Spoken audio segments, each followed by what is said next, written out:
Today we discuss a pair of very important relievers for the Tigers in 2024 and where they stand going into the offseason. All today on Locked On Tigers.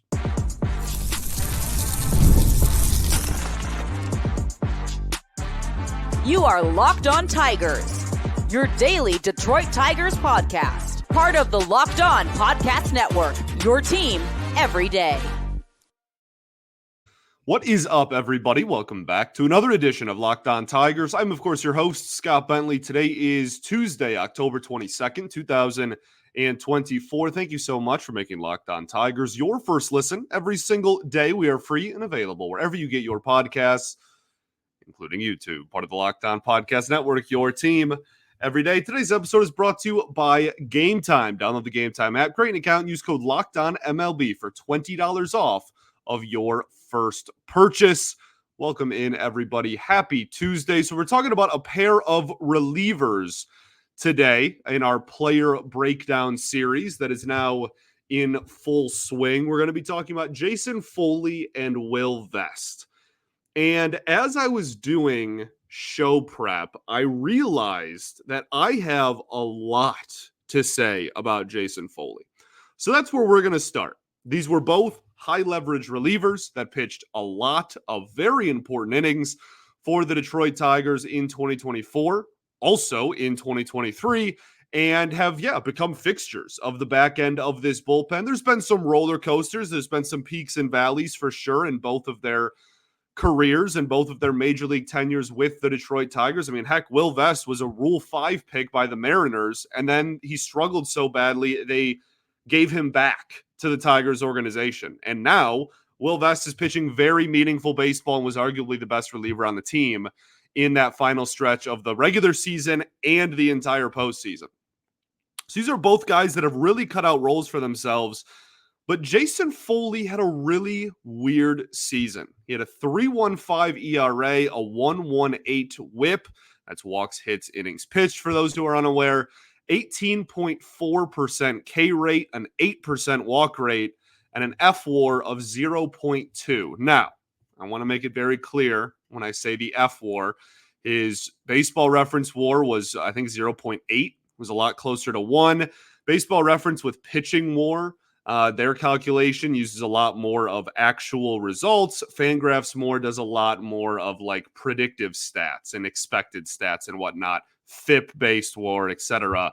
So I think it's important, and all of that is under the umbrella that I personally don't like pitching WAR really in general, especially not relief pitching WAR. I don't think it is a very accurate way to determine the value of, when comparing and contrasting maybe two different relievers or whatnot. WAR for relievers is really kind of wacky.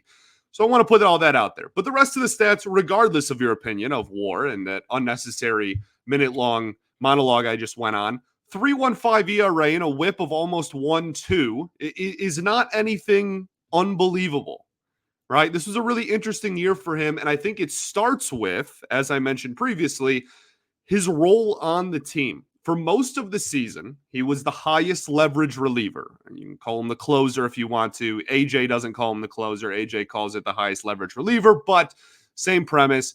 He was going out there in the highest leverage opportunities of the ball game, in more cases than not, that ended up being save situations. In save situations, Foley had a 3.62 ERA and a WHIP over 1.2. It's not terrible, but it's also not a really high-end great closer in today's day and age of baseball. I mean, we saw a lot of teams' best relievers are, low 2 ERAs. So him having over a 3.6 in save situations, it's not the best, right? It's not bad. Again, I really want to reiterate that. I love Jason Foley, and we'll kind of break that down here. I guess we can just do it right now so I can just save my point for then. But, going into this season, I said I didn't want Foley to be the closer, despite a lot of other media outlets and whatnot saying that they did. The reason I said that was because I loved him in the role he was in last season.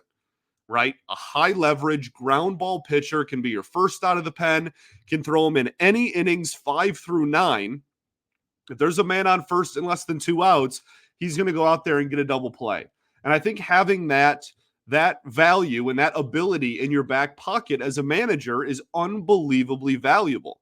And when using him purely as a quote-unquote highest leverage reliever, you take away that flexibility. You now cannot use him just in any situation you need a ground ball late in games. You are waiting for, more times than not, the 9th inning to utilize him.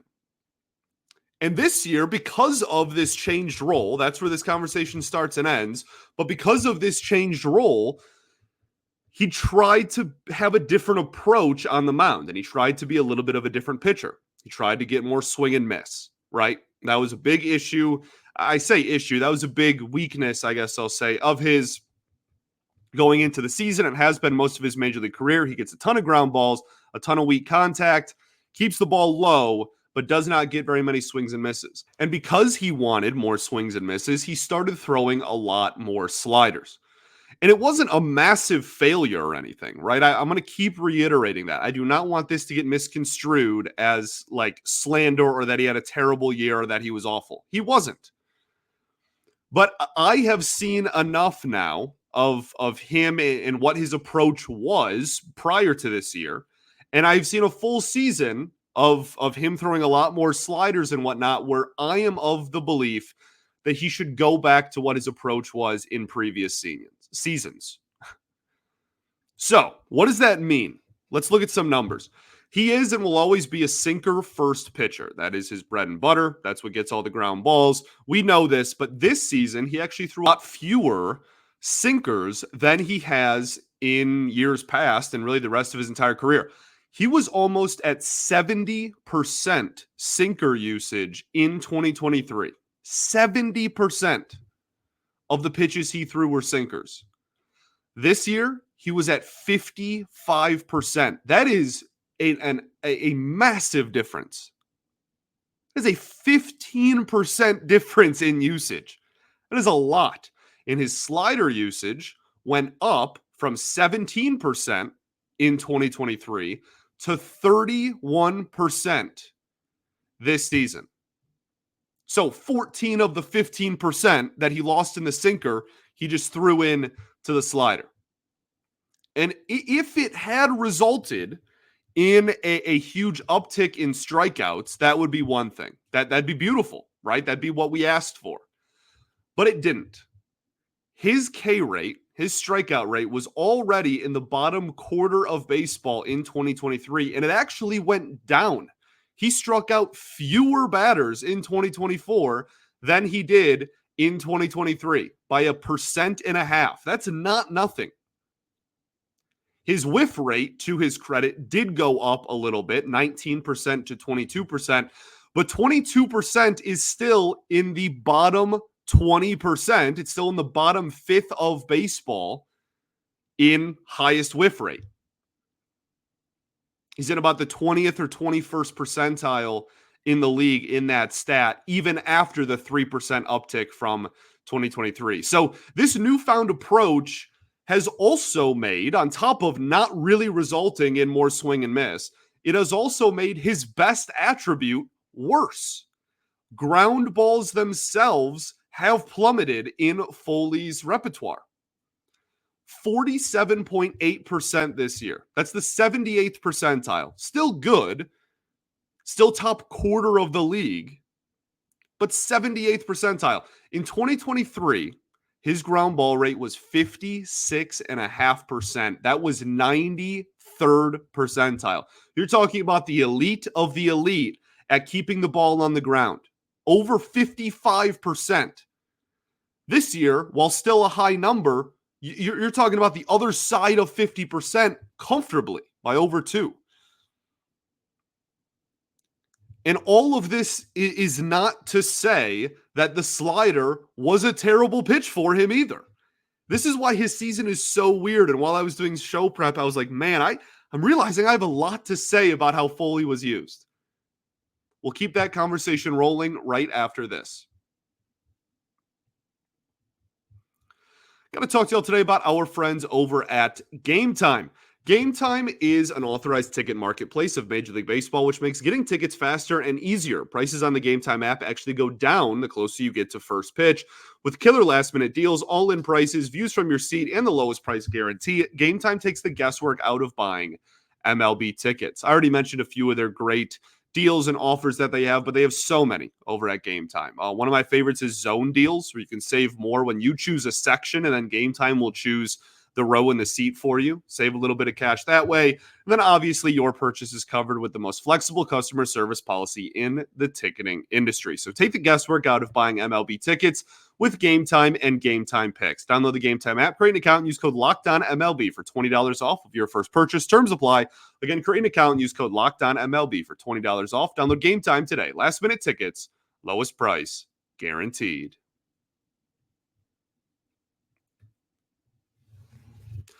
All right, everybody, welcome back here. Segment 2 of Locked On Tigers. Appreciate y'all for tuning in as always, making us your first listen every single day. Shout out to the everydayers that do tune in every day. We will, of course, be back tomorrow, continuing our player breakdown, series. We do previews in spring training. We do breakdowns here. I'm clearly getting confused between the two. If any news comes out, though, we will obviously take some time and address that on the show as well. So we're talking about Jason Foley here.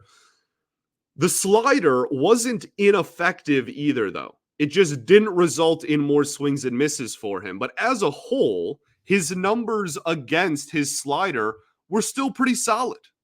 It also led, and this was a huge thing going into the year, was a vast improvement against one of his biggest issues last season, which was success against left-handed hitters, right? In 2023, this guy was pretty much unhittable against righties and then kind of got rocked a little bit, really low-key, against lefties. This year, while his numbers weren't as dominant against righties, they went up a little bit, the numbers in the splits against lefties were almost identical to his numbers given up against righties. So, the approach this year had its perks, and I want to make that very clear. I just don't believe him throwing the slider as often as he did is truly the best use of his arsenal and is truly the organization getting the most value out of what Jason Foley can provide this team. His sinker went from one of the most valuable pitches in baseball in 2023. There's a beautiful stat called run value that literally provides a direct value to every single type of pitch. And the Jason Foley sinker was one of the better pitches in baseball a season ago. This year, it was a pretty middle-of-the-road pitch. Last year, his sinker had a chase rate of 40%. The sinker's not a swing and miss pitch, but if everybody is swinging at it out of the strike zone, that's how he gets so many ground balls, right? You bury the sinker low and inside to righties, or just low in the zone period to either hand this, and you get them to be on top of it, and that is why it had such a good chase rate.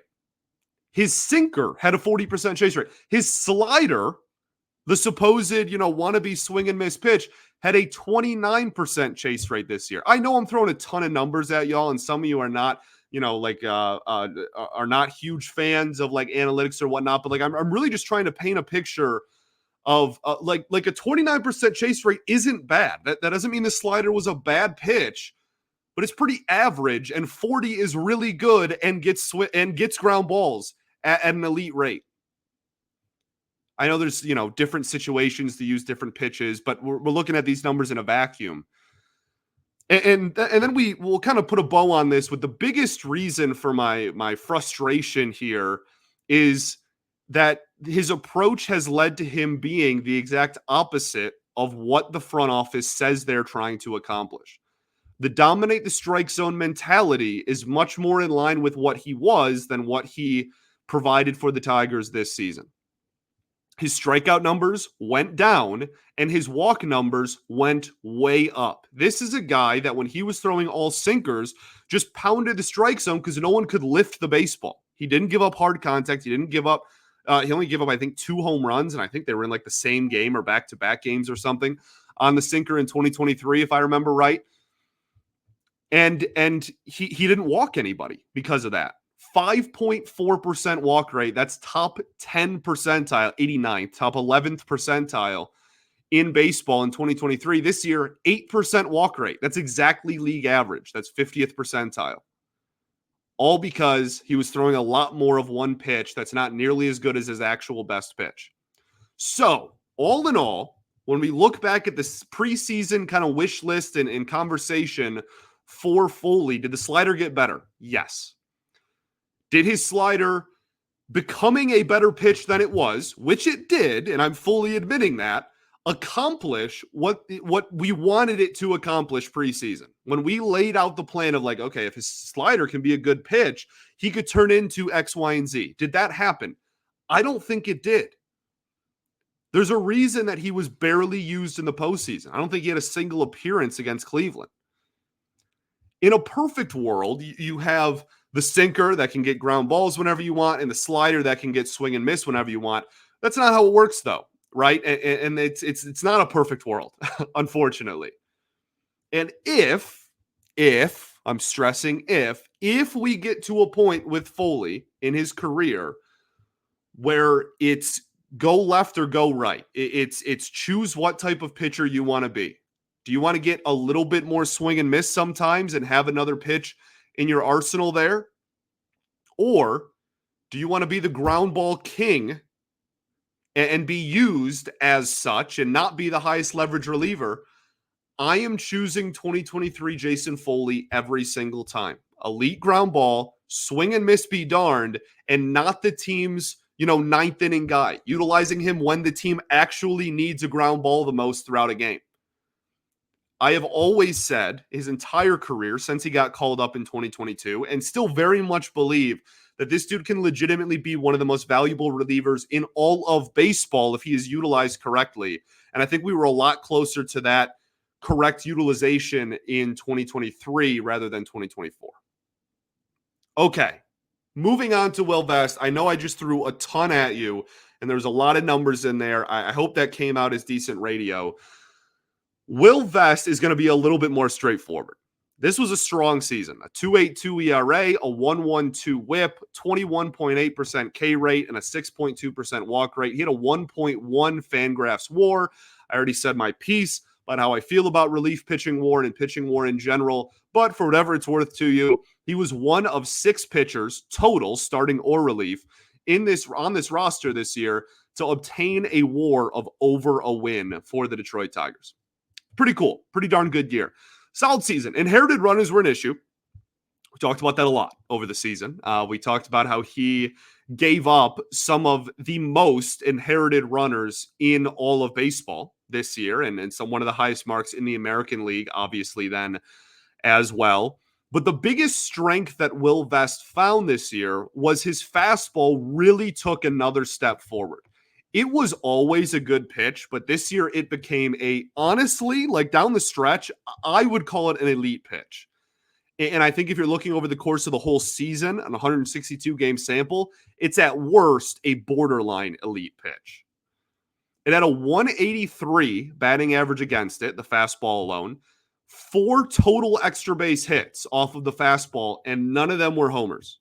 None of them were triples either, for what it's worth. So he gave up 4 doubles, and those were the only extra base hits off of his fastball the entire season. And that over 70 innings for a reliever is quite a lot.